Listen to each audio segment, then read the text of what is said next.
我是质香师，因为嗅觉异于常人，导致我脸盲，只能靠气味识人。夫君的青梅表妹又患了心疾，她拿走家中大半银钱，只为给青梅买药治病。青梅不喜闻香，夫君就洗掉身上一切气味。以前为了让我一下认出她，她总会熏上我特制的檀香。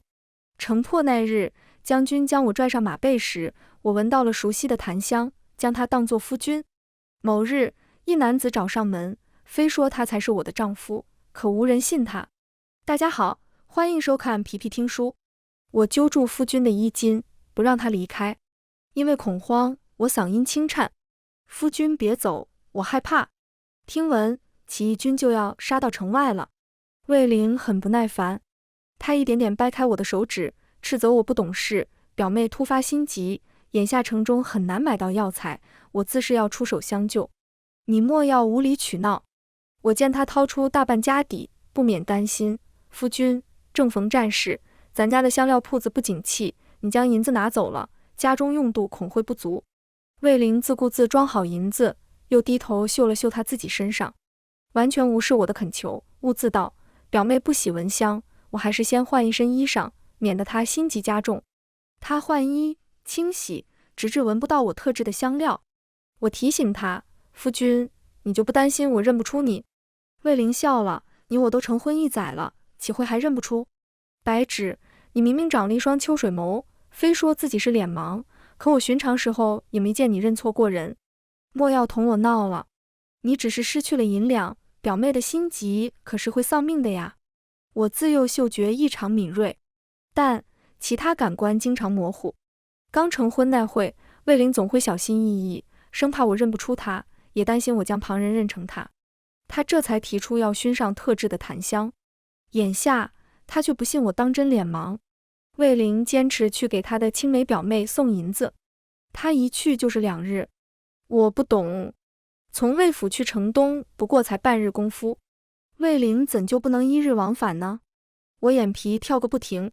卫灵离开的次日傍晚，大街小巷传来呼救声：城破了，快逃啊！我不知起义军是善是恶，也跟着街坊邻里逃走。因为脸盲，我无法在混乱中认出婆母与小姑子，他2人先一步就逃出了家门，我便歇了与他们会合的心思。他们也未必想带上我这个脸盲拖油瓶。我被人群挤到了城门口，我并未见到杀戮，铁骑声中有悍马朝着我疾驰而来。就在我即将被踩踏之际，一条铁臂扣住了我的腰，将我扛上马背。我差点被颠吐了。身后还有起哄声，诸如将军威武。我并未多想，因为男人身上有我熟悉的檀香气味，而卫灵正是守城副将，寻常时候也被人唤作将军。他一直未归，难道是与起义军联手了？如此也好。旧朝腐朽，皇朝气数已尽，一直苟延残喘，只会累及无辜百姓。我被带入一座府邸，刚被男人从马背上提下来，我无法站稳，索性抱住了他精瘦的腰肢，似乎更加修韧了。我猜是穿着银甲的缘故。熟悉的檀香让我心安，但这股檀香与我调制出来的香料又有细微的不同之处。我猜大抵是因为情况紧急，夫君来不及仔细熏香。我心中隐有几分疑虑。此刻男人浑身紧绷，嗓音从头顶传来：你在做什么？声音有点冷。我抬头对上男人深邃的眸，夫君又变好看了。我寻思着，我道：夫君，城破了，我害怕。男人又是一愣：夫君，呵呵。他意味深长地笑了笑，忽然埋手深吸了一口：你真香。我面颊发烫。刚成婚那会儿，夫君也总会如此。他说喜欢我身上的气味，可以让他安然入睡。我刚要问他的表妹如何了，以及他是不是投诚了起义军，却有士兵先一步将他叫走。男人离开之前与我对视了几眼，我被他看得心里发毛。夫君，你怎么了？我脸上有东西吗？你作何这般盯着我看？男人眯了眯眼，嗓音无温地交代了一句：别走出这座宅子，否则后果自负。我笑着点头。我自出生就身处乱世，太清楚保命的重要性，亦不知此次起义军能不能结束近20年的战乱。男人一离开，我就在内宅转了转。此处原先是安阳侯府，眼下安阳侯已逃亡，府邸空置了出来。我以为此处已在夫君的掌控之下，他既不允许我外出，我便在内宅随意走动。岂料让我听见一段不得了的话：方才将军带回的女子，乃原守城副将魏灵之妻。她非但擅离职守，还带着小青梅逃跑了。对了，那女子有脸盲症，不如直接送去军营，犒赏3军吧。我的心猛地一沉，心跳如擂鼓。这男子口中的将军不是我夫君，魏灵他带着青梅表妹跑了。我的指甲掐入手掌心，疼痛时刻提醒自己，万不能大意，眼下只能自保。我绝不能被送去犒劳3军，下场会比勾栏女子还要惨烈100倍。很快，又有男子低沉的嗓音传出，比方才那人的声音要冷沉不少。我自有打算。接下来，那几名男子又谈及了上京部署以及新帝登基一事。我悄然转过身，装作什么都没听见。我脸盲，但若是仔细分辨站姿和身量，也能区分出不同的人。所以，当将军带着2名随从朝着我走来时，我一眼认出谁才是那位将军。我将错就错，迎上前，尽可能伪装得像一些，娇娇柔柔唤了一声夫君。我生的貌美，眼下能倚仗的也就只有容貌和调香的本事了。魏灵弃我而去，我为何要为了他守身如玉？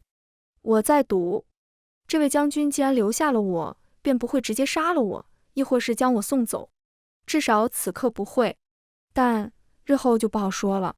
方才我已经仔细回想过起义军的阵营，几位领头人之中，20来岁的将军仅有1人，便是霍君起，原镇国公府的世子爷。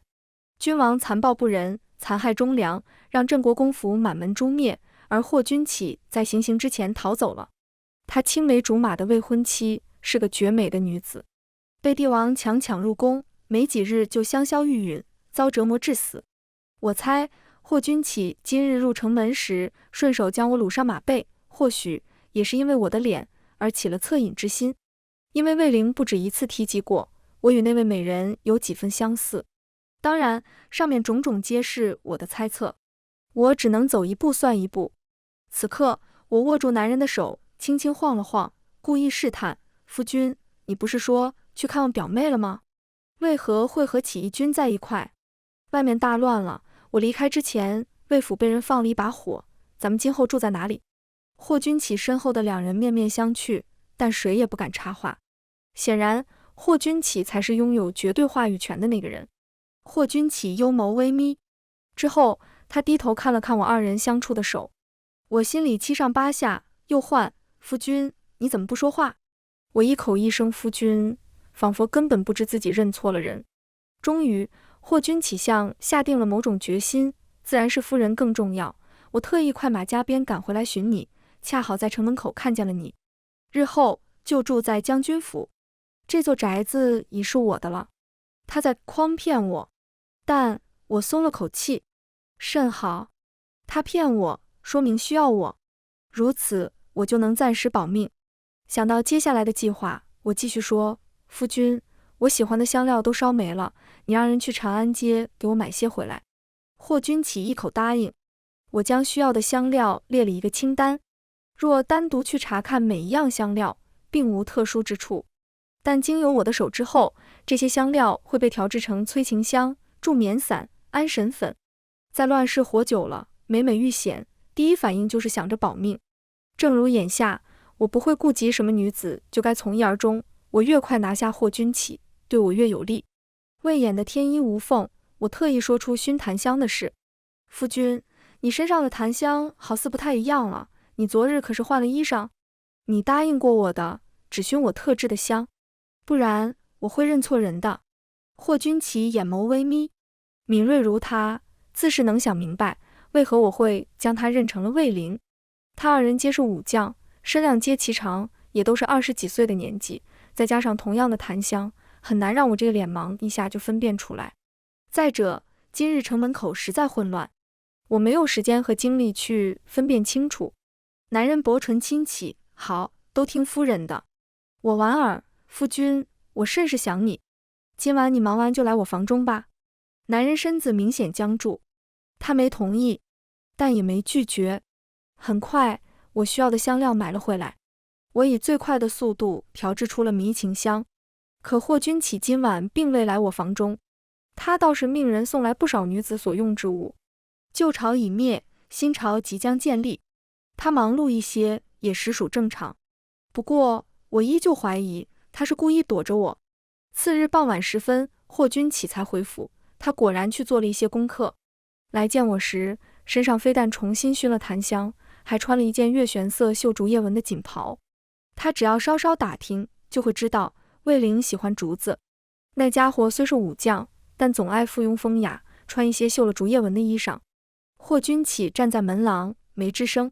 我先唤道：“夫君，你回来了。”我迎向他，身上的催情香很快让他情动。我看见他突出的喉结滚了滚，但这人似乎十分克己复礼。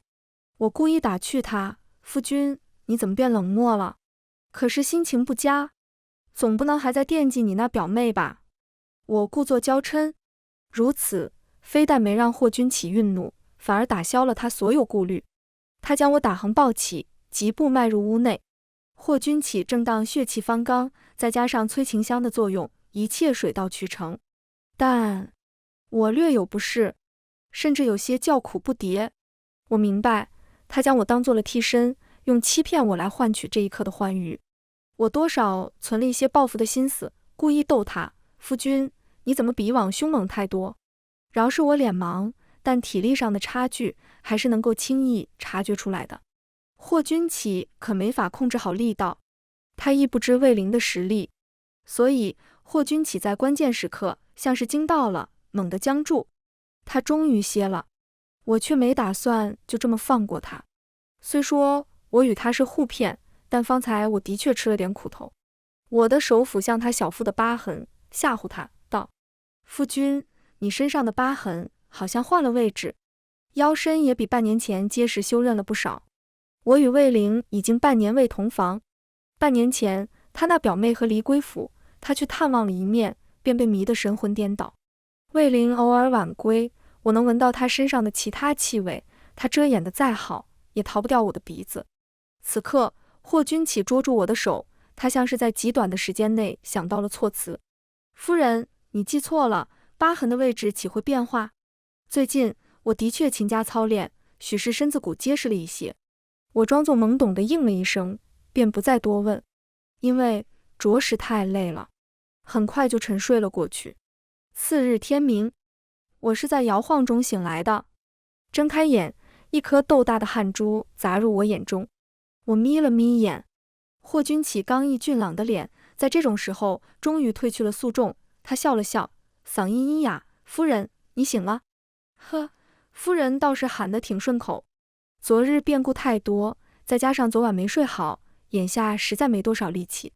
让我诧异的是，武将与武将之间体力悬殊颇大。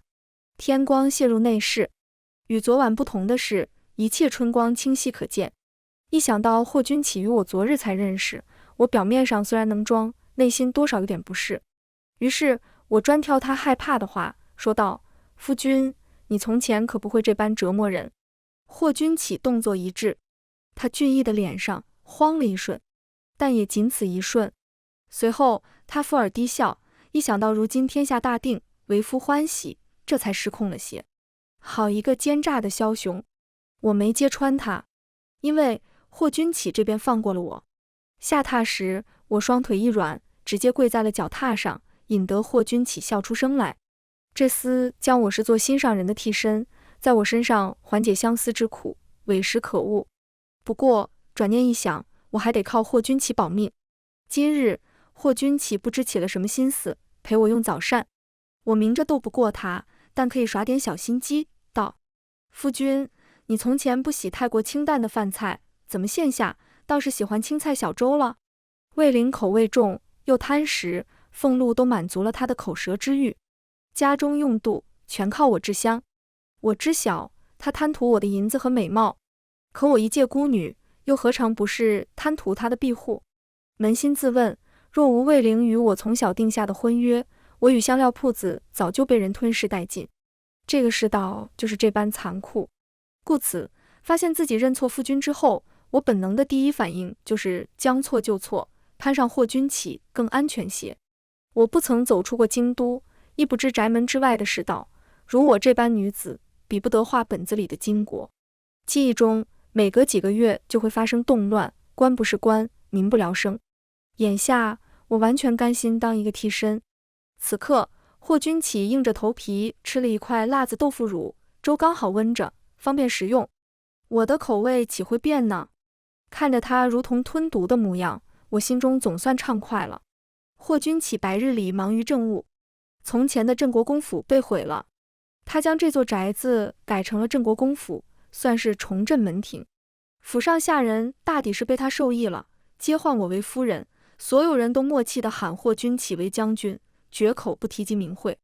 身边婢女更是给我灌输谎言，他道：将军此次立了大功，新帝册封他为一等侯呢。我表面欢喜，内心冷笑，如魏灵那般庸才，10辈子也立不了大功。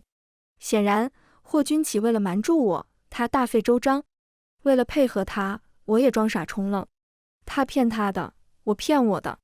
我和他目的一致，他想将我困在身边，而我刚好想攀附他，颇为和谐。唯一不好的是，霍君启防备我，不允许我踏出府门。他给出的理由是，新朝刚刚建立，外面鱼龙混杂，为夫担心夫人的安危，遂暂时不能让你出去。在霍君启尚未真正动心之前，我不宜和他硬刚。我装出温柔小意，夫君说的是。霍君启热衷床子，我每晚累极了才入睡，并不知道他睡后的状况。这一日，月事来了，霍君启竟没单独睡一间，依旧来了我房中。后半夜，我被他惊醒，他梦魇了，额头沁出薄汗，嘴里不停念叨：快跑！母亲，小妹，别死！求你们别死！男人大梦惊醒，我的手摁在他胸口，他猛地抓住我的手。我忙问：夫君，你梦魇了？婆母和小姑与我走散了，你是担心他们？可需要派人出去找找。我知道他梦见之人是他的至亲，是惨死在前朝暴君统治之下的家人。霍君启回过神，怔愣片刻，随后双手捧着他自己的头颅，似是头疼欲裂。他忍得艰辛，手背青筋突起，实在受不住，就往床柱上撞。我忙抱住他：夫君，你这是怎么了？我嘴上关切，内心却欢喜。没猜错的话，他犯了头疾，而我能安抚。霍君启嗓音沉闷：无事。我下榻，取出已调制好的香料，点燃后放在了脚踏上。霍君启看着我动作，一语不发。片刻后，他的情绪稍稍呼缓。霍君启转过身，与我面对面时，他漆黑瞳仁中有种异样情绪在蔓延。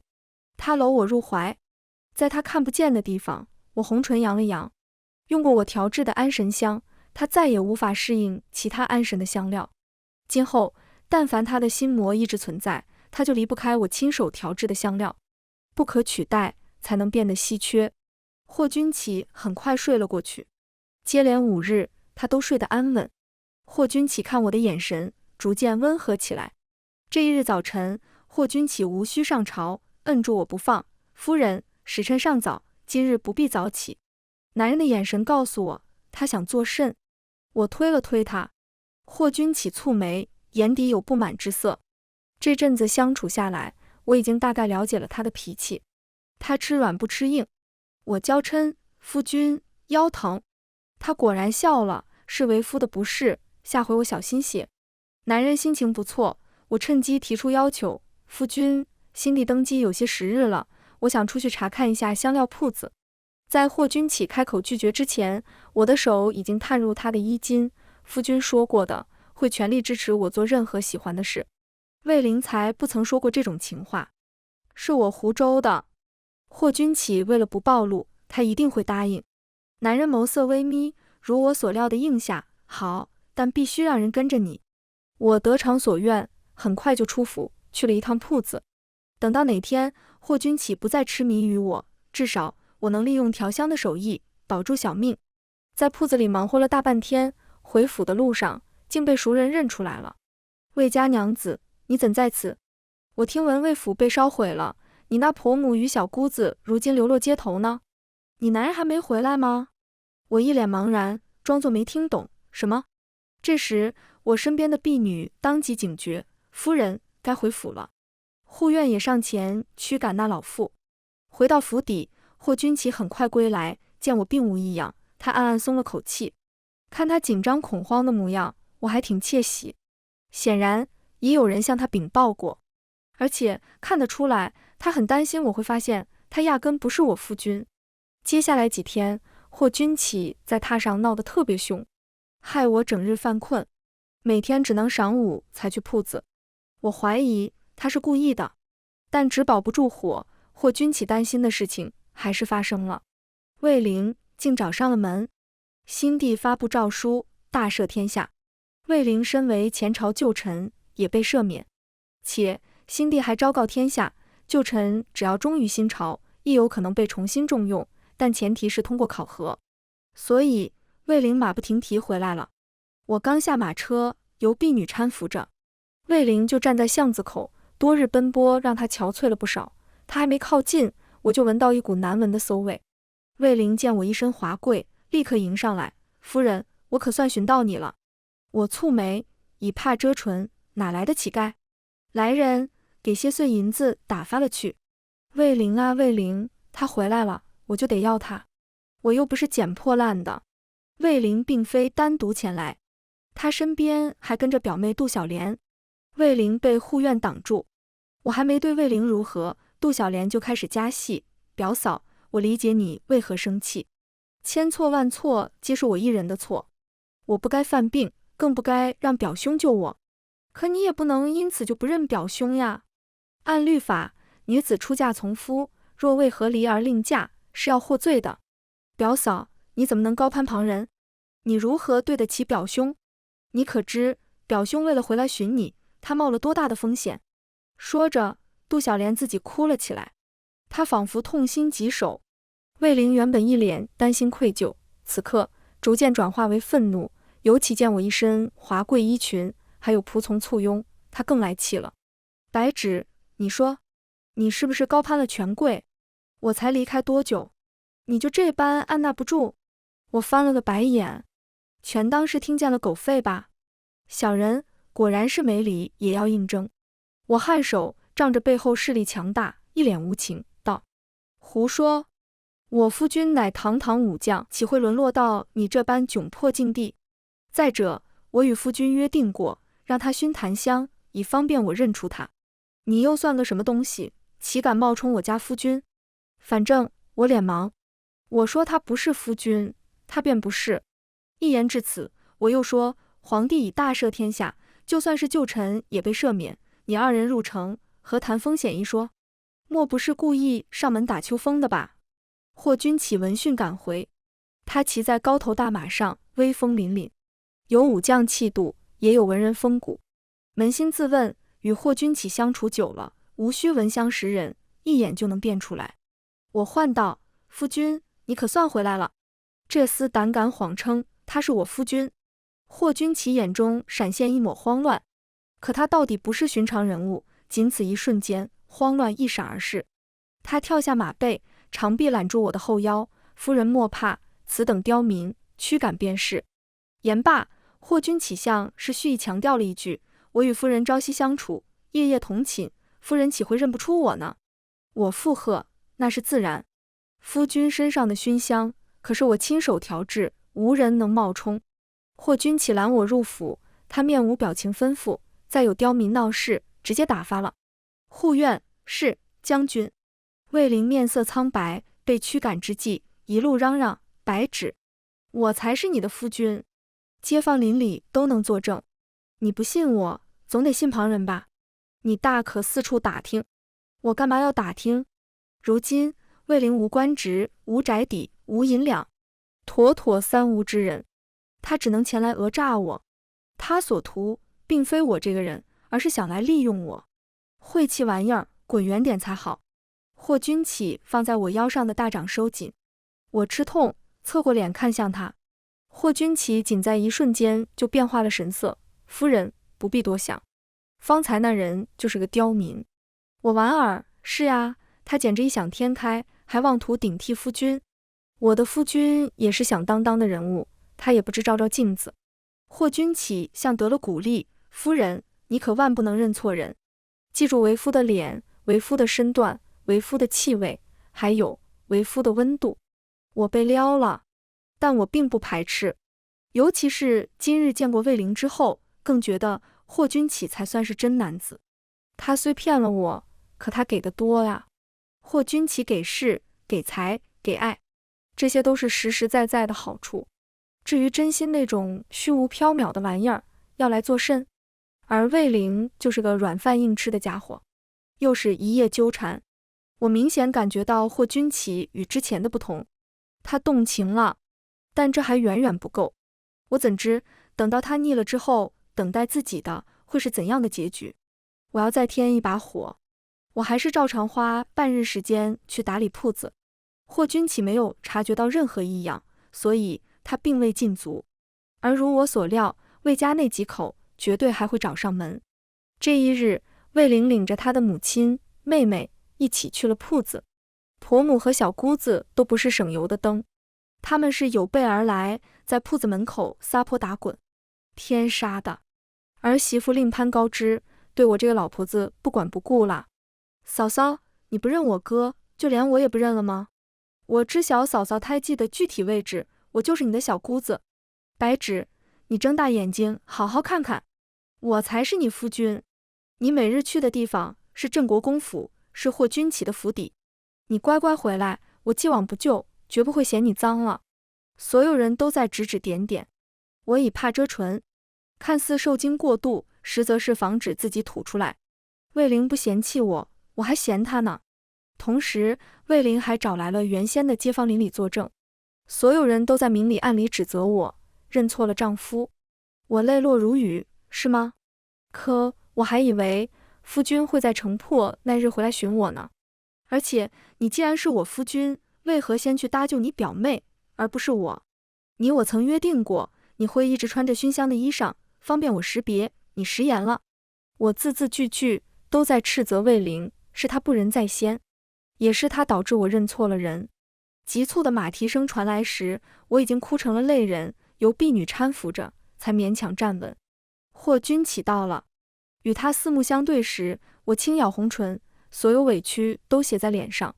霍君启闭了闭眼，深呼吸，再次睁眼时，眼底是势在必得。他走向我，夫人，既然你都知道了，那我也不瞒着，我甚至盼着你早点知情，如此我与你也能尽快光明正大。闻言，我暗暗松了口气，甚好，我又赌对了。霍君启若又争又抢，就必定会给名分，也能让我与魏灵彻底和离。我嗓音轻颤，梨花带雨，你到底在说甚？若无霍君启的撑腰，我今日会被钉在耻辱柱上。魏家会一直压榨我，直至我死。若被魏家带回去，我的下场比进猪笼还惨。此刻，霍君启见我落泪，眉心蹙了蹙，隐有心疼之意。他环视四周，登时无人敢吱声。魏灵在城破之日弃了发妻，本就不堪为夫。本侯已向皇上求了旨意，修订新律法，世间女子若先被夫君所弃，则可另觅良人，不涉及再婚罪。我张大了嘴，故作震惊。我选择不插嘴，将掌控权交给霍君启。他当众说出口的话，比任何打脸都管用。霍君启牵住我的手，白芷会与魏灵和离。今后他就是我镇国公府的人。一言至此，霍君启看向魏灵，眼神如同看着一个死人。这一家三口不敢造次。我被霍君启抱上了马背，直接带回府。霍君启将我抱去了卧房。我自是要挣扎一番，又哭又闹之后，我颇为乏力，演得生无可恋。可落入霍君眼中，我这是万念俱灰。他扯下我发髻上的红绸，绑住我的双腕，将我的双手抵在了头顶。我无路可退，只能可怜巴巴问道：你为何要诓骗于我？男人沉默着，但他滚动的喉结出卖了他的心虚。呵，他不敢说实话，他是拿我当做了替身。我继续演，你既不说，那你能放我走吗？霍君启脱口而出，不能。我顺着他的话，引导他做出决定，可你不是我的夫君呀。霍君启的脸凑了过来，我二人的脸即将相贴，那就拜堂成亲。我稍稍一愣，他让我当正头娘子，那我真是赚大了。毕竟我已嫁做人妇，我原以为一个替身充其量只能当妾，而且我也想过了，就算是国公府的妾，也能衣食无忧。一想到国公夫人能带来钱财与权势，我差点没忍住笑出声来。可该演的戏还是得演，轻易就能得到的东西，只会被标上廉价的标签。我泪落如雨，红唇被我咬破，仿佛半分不被霍君启打动，坚持道：可你终归骗了我，你还是放我走吧。霍君启不管不顾吻了上来，他发了狠，边吻边含糊不清道：除非我死，否则你别想从我身边逃走。就是这个味儿了，他可得记住自己说过的话呀。我哭哭啼啼了半宿，迷糊中听见霍君启附耳低语：白芷，当我的夫人，别离开我，好吗？次日，我睡到日晒三竿。其实霍君启起榻时，我被他亲醒了，但我并未睁开眼，而是继续睡了过去。不出意外，今日我无法出门。果然就被婢女告知，我被禁足了。霍君启去了宫里，他回府之前，我准备了不少香料。今日霍君启回来得很早，还从宫里带回了一套头面。夫人，你这是？他本想将头面给我，却见我已经准备好了行囊，他脸色骤然冷沉，仿佛下一刻就会山雨欲来。为了这一刻，我给自己下了催泪散，情绪已酝酿好，这便开始了我的表演。我将桌案上的安神香推向霍君启，随即两行清泪划过：霍将军，你有头疾，日后我不在，你须得仔细着身子。这些香料是我亲手调制，算是我一片心意。你我虽不是夫妻，可好歹也有过夫妻之时，一日夫妻百日恩。就算日后不能长相守，我也盼你一切顺遂。将来你娶了夫人，可莫要再骗她了。霍君启被狠狠触动，三分真情，演到他流泪。何况他面前的女子还是一个与白月光神似的美人。他一把将我拥入怀中，抱得死紧，恨不能将我摁入他的骨血之中。白芷，夫人，你就是我的夫人，我不准你走。我像极了柔弱不能自理的娇软美人，只能趴在男人胸膛低泣。我需要的正是他这个态度。此刻我已经在盘算着如何借他的事将我的商业版图无限拓展。从前我被魏家死死压制，手上但凡有多余的银钱，就会被那一家子吸血。搞不好霍君启是我的福星呢。魏灵弃了我，奔赴他的表妹，反而让我因祸得福了。煽情的差不多了，我抬头，一双雾蒙蒙的眸子看向男人。可我到底是魏灵的妻，我与他尚未和离。我自己名声败坏倒是无所谓，但不能连累了你。听听，我可真是太心善了，一门心思只为了他考虑。霍君启是个铮铮汉子，绝不会让一个弱女子扛下一切。他当即便承诺道：好夫人，好白芷，一切交给我去办，你什么都不用管。我自然什么都不想管，这种事还需要我插手，那我要他有何用？同时我也装出矜持腼腆。霍君启流露出想留夜时，我婉拒了。我又羞又臊，恰到好处地跺了跺脚，但又不至于太过矫情，道：霍将军，你怎么能？你起初就不该骗我，奈何我已经对你。霍君启眸子发亮，握住我的肩，即刻追问：你已经对我动心了，是也不是？我就知道，你与我之间并非毫无感情。太好了！他将我竖着抱起，当场转了2圈。哎，动情的男人真好骗。霍君启恋恋不舍地离开了我的卧房。他食髓之味，偏又只能看不能吃，那他还不得加快进程，促使我与魏灵和离。无论什么男子，为了得到喜欢的女子，他都会猴急。次日，霍君启就命人绑了魏灵。情敌见面，分外眼红。霍君启上下打量魏灵，满眼轻蔑。魏灵哆哆嗦嗦，他听闻过霍君启的为人，杀伐果决，雷霆手段，如今更是新朝的三军统帅。魏灵在霍君启面前已无任何男子尊严可言。不过魏灵还是不甘心，一想到白芷那个小妻子娇滴滴的模样，还有他调香手艺可以带来的银钱，他就觉得肉疼。他当初为何就想不开，弃了白芷去寻表妹呢？魏灵真想抽自己几个耳光。他硬着头皮道：“还请国公爷将我妻子还回来。”魏灵抱着侥幸心理，如霍君启这般男子，岂会缺女人？白芷已经嫁过他了，霍君启当真不在意？玩玩也就罢了，腻了就该把人还回来了。岂料霍君启抬脚踩在了他的肩头，差点卸掉他的肩胛骨，用极其轻蔑的眼神俯视他。你确定还回去的人还能是你的妻子吗？他已经是我的人，会给我生儿育女，他身上处处都是我的气味。而你不过就是亡国之臣，败家之犬，你根本配不上他。一通泄愤的言论后，霍君启强调，白芷是我的。霍君启甩出了和离书，逼着魏灵签下。同时日理万机的郑国公还特意抽时间造势，将魏灵狠狠贬低了一顿。不出3日，满京都皆知魏灵背叛旧主，背信弃义，抛妻弃城。魏灵本就已无容身之所，更是被百姓驱逐出了上京。一时间倒无人嚼我舌根子，反而艳羡我好命，能得到霍君启的青睐。和离书一到手，霍君启就命人装饰府邸，准备大婚。这一日，我去书房给他送茶点，见他不在，我刚要离开，就见半开的抽屉里俨然放着一张小相。小相有些眼熟，5分似我，但再一看，画质已经泛黄。我立刻明白过来，这是霍君启白月光的小相。我装作没看见，还贴心地关上抽屉，免得让霍君启尴尬。他可是我的青云梯，我万不能让他难做。霍君启从外面进屋，一见到我，眸子都亮了，一把将人揽入怀。他不管不顾就亲了上来。我的手搭在桌沿，指尖轻轻抠了抠抽屉。哎，男人啊，嘴上亲着一个，心里藏着一个。大婚之前，我去庙里供奉长明灯，我与霍君启2人的父母皆不在了。霍君启得知我2人身世相近后，看着我的眼神都变了。阿芷，这世上仅有你我是最亲近的人了。我其实很想说，还有银子也是最亲近的。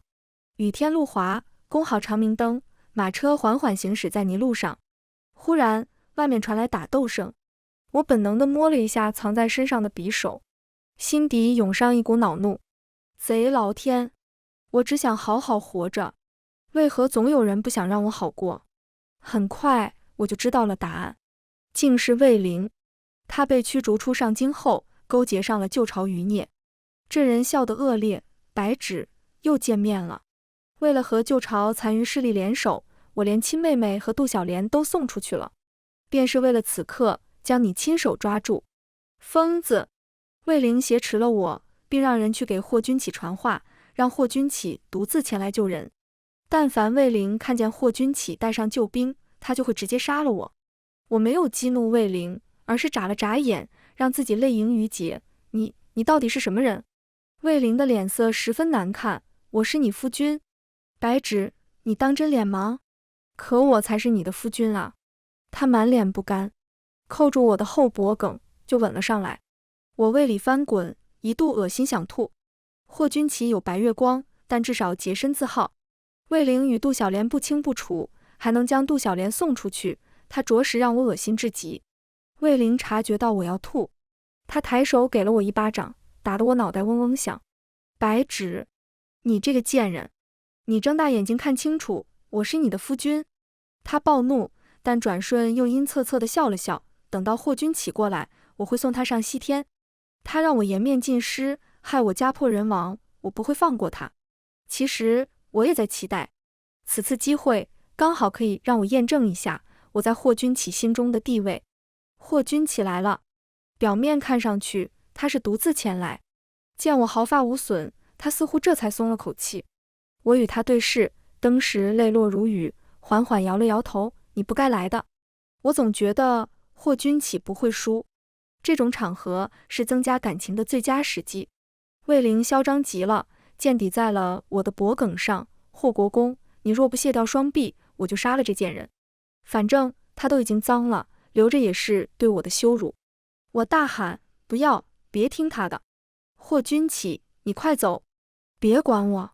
霍君启见我白皙的脖颈溢出血珠，他弃了手中长剑，然后咔咔两声，他双臂脱臼。魏灵很满意，命人将霍君启拿下。魏灵并没有直接杀了霍君启，而是与霍君启一同去换了衣裳。